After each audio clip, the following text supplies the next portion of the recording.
Hey guys, Rob from AST here. So, wanted to take a second to talk about early intervention. We've done so many posts about teens and adulthood, and for good reason, but I don't want us to steer too far away from the early ages because, as you guys know, it's so critical. That's when ABA can be the most effective. The earlier we start, and with the more hours, the better. So sometimes people who are new to ABA wonder, well, why is that? And there's two parts to it. The first is ABA. ABA is about consistency. It's somewhat about repetition, but it's about that consistent environment, that consistent response. Because ABA is all about the environment.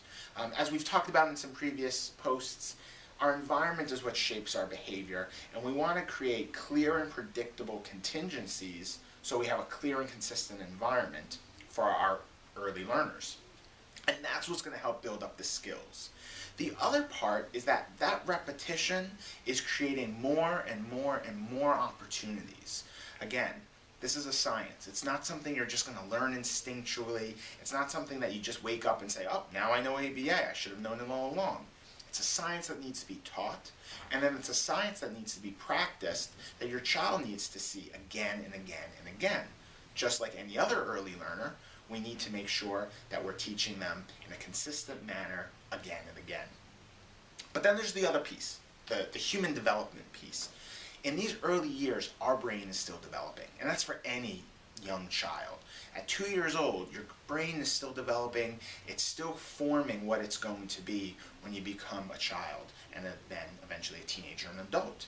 So as your brain is developing, as we're doing our ABA intervention, we're able to change how the brain develops, have it develop on a more natural or neurotypical track, and that's where we go about closing the gap. You probably have heard us and a lot of other people talk about closing the gap.